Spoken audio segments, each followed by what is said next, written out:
მოგესალმებით, მივესალმები რადიო კახეთის ხმისა და Facebook გორდის მსმენელებს, მე ჟურნალისტი ნატალია ცისკარაშვილი ვარ. ჩვენ საუბრობთ კახეთის რეგიონში მიმდინარე მოვლენებსა და მნიშვნელოვან საკითხებზე. დღევანდელ გადაცემაში ვისაუბრებთ, როგორ ვითარდება მცირე ბიზნესი რეგიონში, რა შანსები აქვთ და რა გამოწვევების წინაშე დგანან ისინი. ახმეტის მუნიციპალიტეტში სოფელ ომაროში მცხოვრებმა შენგელი ტოხოსაშვილმა უალკოჰოლო ლუდის წარმოება თითქმის 5 წლის წინ დაიწყო. თუ როგორ ვითარდება საოჯახო ბიზნესი, მას რა შანსები აქვს და რა გამოწვევების წინაშე დგას, ჩვენ სტუმართან ერთად გადაცემაში ვისაუბრებთ. მოგესალმებით შენგელი, გამარჯობა, გესმით ჩემი ხმა? გამარჯობა ნატალი, დიახ მესმის. გამარჯობა. მივესალმებით თქვენს რადიო მსმენელს. ძალიან დიდი მადლობა, რომ ჩაგვერთეთ გადაცემაში. დავიწყოთ ჩვენი საუბარი. როგორ გაჩნდა იდეა ზოგადად ტრადიციული სასმელი, რომ ქცეულიყო, ასე ვთქვათ, შემოსავლის წყაროთ. ამით დავიწყოთ და შემდეგ უკვე გადავიდეთ ამ ტრადიციული სასმელის მოხარშვაზე, წესებზე, რეალიზაციაზე და ასე შემდეგ ჩვენთვის საინტერესო საკითხებზე. ხო, გამარჯობა კიდევ ერთხელ. მოგესალმებით. მოგეხსენებათ, რომ ეს ჩვენი ტრადიციული ლუდი არის, ქისტური ლუდი, კენკრისგან მზადდება, ასკილისა და შავი კუნელისგან ვამზადებთ. დიახ.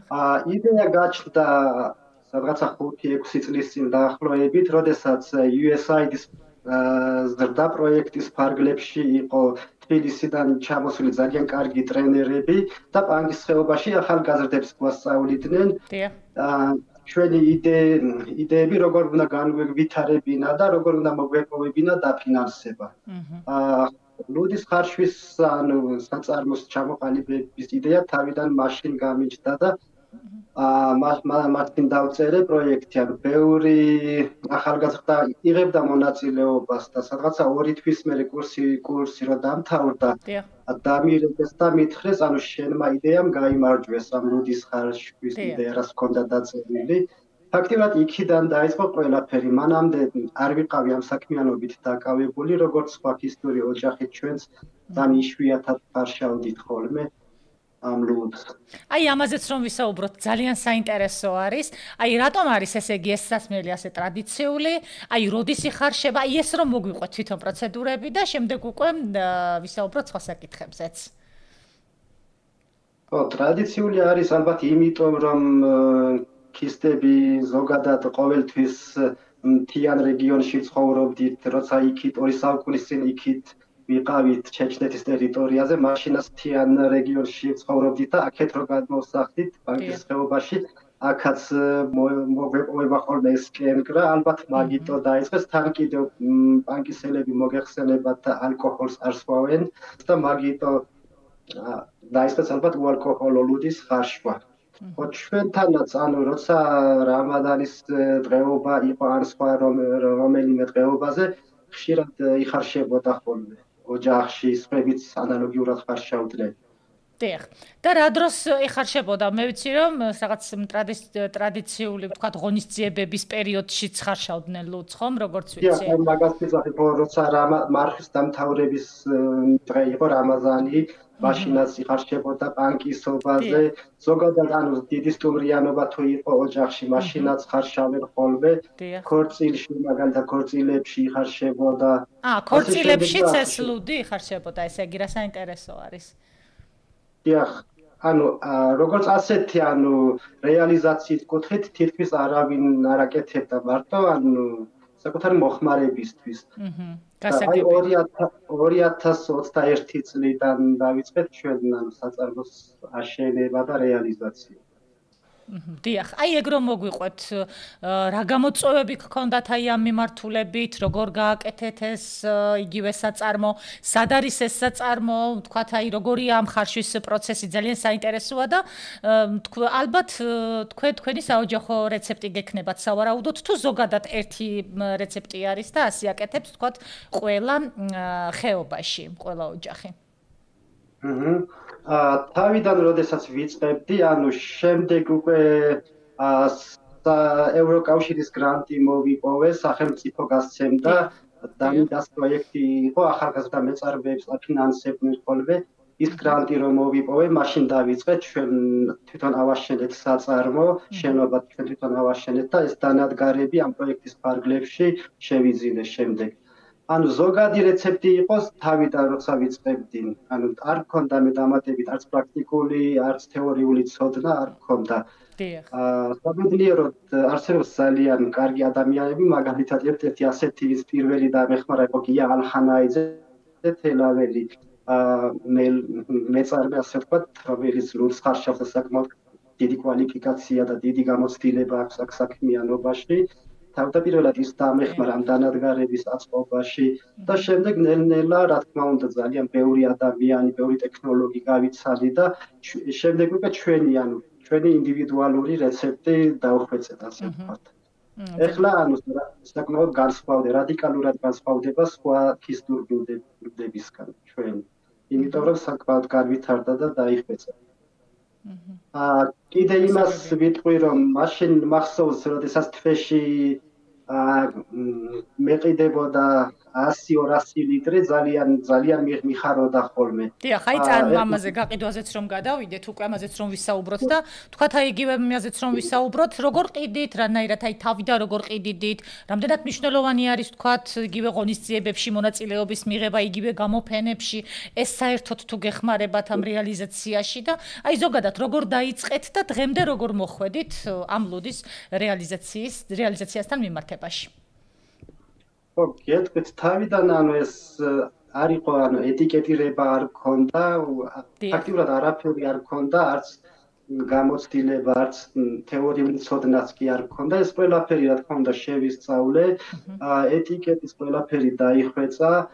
დღესდღეობით თავიდან, ანუ ოჯახიდან, სახლიდან ხარშავ ყიდით. აქ მოდიოდა ხალხი და აქედან მქონდა ხოლმე. მე ნელ-ნელა დავიწყე ბანკის ხეობის მასშტაბით მარკეტებში შეტანა. თავიდან რამოდენიმე ორი ობიექტი დამთანხმდა ამის შეტანაზე. შტრიხ-კოდი, ეს ყველაფერი, ლაბორატორიული ანალიზები, ყველაფერი საკმაოდ წარმატებით გავიარეს ყველაფერი. შემდეგ უკვე იმის მერე მახსოვს პირველი იყო სოფლიდანჯი ასეთი ინტერნეტ მაღაზია იყო თბილისში, სხვათა შორის თელაველი გოგონების მიერ გაკეთებული. სოფლიდანჯი გახსოვებათ, როცა კორონავირუსი წამოწევდა. ია არის მე მგონი ერთ-ერთი, დიახ, ვიცი. ია და ნათია, კი. მაგათმა შემატარიეს თავიანთ ობიექტში თბილისში მაშინ, საკმაოდ წარმატებით იყიდებოდა ხოლმე იქაც. იქიდან მოყოლებული, ანუ იზრდებოდა და იზრდებოდა. დღესდღეობით თბილისში ძალიან ბევრი ბარ, რესტორნებში შემაქვს, ასევე მარკეტებში, ბანკის თითქმის ყველა კვების ობიექტი, ეს იქნება საოჯახო სასტუმრო, რესტორანი, მარკეტები, ყველგან ჩვენი მაცივრები გვიდგა და რეალიზაციას ვაკეთებთ. ანუ წეგანდასაც ვიძახდი 23-4 წლის წინ, როცა მეყიდებოდა 100 და 200 ლიტრი, ძალიან მიხაროდა ხოლმე. აი დღესდღეობით უკვე თვეში გამომდის 4 ტონა. დიახ, ძალიან კარგია, წარმატებებს გისურვებთ. აი ტურისტებთან მიმართებით როგორ არის ეს შენგელი? აი რამდენად თქვათ, მე ვიცი რომ პანკისის ხეობაშიც მოდიან ხომ, იგივე ტურისტები სტუმრობენ ძალიან ბევრი, იმიტომ რომ არის ბევრი საოჯახო სასტუმროც ხო? აი იმ ტურისტები თუ ინტერესდებიან, თუ თქვათ ისინი სვამენ ამ ლუდს, აი თუ უჩნდებათ რაიმე კითხვებიან, თუ ისინი ყიდულობენ, აი ძალიან საინტერესო არის ეს საკითხებიც. კი, ანუ ზაფხულის პერიოდში პანკისის ხეობაში საკმაოდ ბევრი ტურისტი სტუმრობს, სხვადასხვა სოფლებში ჩამოსულ ადამიანების, ანუ საოჯახო სასტუმროებში ჩამოსული ადამიანების უხსნიან, რომ აქ მდებარეობს ასეთი საწარმო და აინტერესებს თითქმის ყველა მოდის აქ და ნახულობენ. შემდეგ ჩვენ უკვე დავამატეთ სადეგუსტაციო ადგილი გავაკეთეთ და მოსულ სტუმრებს, როგორც ლუდის დეგუსტაციას, ასევე ვთავაზობთ ჩვენი ტრადიციული კერძები. აჰა, გასაგებია. სად არის ეს სადეგუსტაციო ადგილი, სად შექმენით? აქვე ეზოში, სადაც ლუდსახარში არის, აქვე არის. ეს ომალოში, თქვენს სოფელში, ხომ? ეს ზემოთ. დიახ. ჩემთან არის, სახლშივე არის, სახლის ეზოში გაკეთებული ყველაფერი. ხო, რაც შეეხება გამოწვევებს, ჩემი გადმოსახედიდან შარშან უფრო ბევრი ვიზიტორი იყო პანკისის ხეობაში, ლუდიც უფრო მეტი იყიდებოდა, ვინაიდან საქართველოში მოგეხსენებათ არის საპროტესტო გამოსვლები, უამრავი ადამიანი გამოხატავს პროტესტს. გარდა მაგისა, ანუ გლობალური მიმდინარე პროცესებიდან გამომდინარე, საკმაოდ დაკლებულია ეს ტურისტების შემოდინება ბანკისშიც და ზოგადად საქართველოშიც. მე თანამშრომლობდი ასევე რამოდენიმე ტურისტულ კომპანიასთან თბილისში, რომლებსაც ჩამოყავდათ ბანკისში ტურისტები. უამრავი ჯავშანი გაუქმებულია და საკმაოდ შემცირებულია წელს ეს ყველაფერი. ხო, ეს ძალიან ცუდია, იმედია რომ სიტუაცია გამოსწორდება და იმედია რომ ეს გაყიდვებიც ისევ გაიზრდება. გამოწვევებზე ჩვენ ფაქტობრივად ვისაუბრეთ, სხვა ამის გარდა სხვა გამოწვევები ამ ეტაპზე არ არის ხომ, როგორც მცირე ბიზნესი. ხო, გამოწვევები იმდენად არაა, ანუ გაფართოების და ანუ სხვადასხვა ტიპის ლუდების ჩამოსხმას ვაპირებდი, ასევე საწარმოს გაფართოებას. ვინაიდან სასიამოვნო პროცესები არ მიმდინარეობს ჩვენს ქვეყანაში, მოდით თავი შევიკავებ. ასევე ჩემი მეგობრები, ვისაც საოჯახო სასტუმროები თუ სხვა პატარ-პატარა ბიზნესები აქვს, თითქმის ყველამ თავი შეიკავა და არავინ არ ფიქრობს ამ სიტუაციაში ამ ყველაფრის გაფართოებას. დიახ, ესეც სერიოზული გამოწვევაა, რა თქმა უნდა. ჩვენც იმედით ვართ, რომ ყველაფერი დარეგულირდება ქვეყანაში და ისევ ჩვენი რიტმი უბრუნდება ქვეყანა და განვითარებას დავიწყებთ ყველანი ერთად. დიახ. აი ძალიან საინტერესოა სულ რამდენიმე წინადადებით რომ შევაჯამოთ იმ საკითხზე რომ ვისაუბროთ სადეგუსტაციო ადგილთან დაკავშირებით თქვენ ახსენეთ რომ ჩვენ ტრადიციულ კერძებსაც ვთავაზობთ.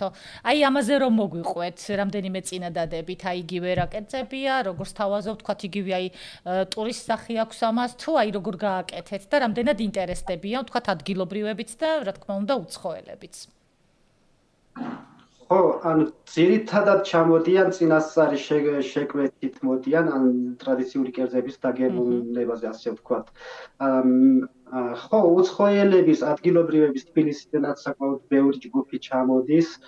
ძალიან მოწონთ, არის ასეთი ჯიში გალინიშ გეცოდინებათ ჩვენი ტრადიციული კერძი. ეს არის გამხმარი ხორცი და ცომეული ერთად მიორწყალთან ერთად ის ჭინჭრის ხაჭაპური კიდევ რამოდენიმე კერძი არის ქისტური, რომლებსაც თავაზობთ და ძალიან მოწონთ. მოწონთ როგორც ადგილობრივებს, ქართველებს გულისხმობ შემთხვევაში, ასევე უცხოელებსაც. დიახ.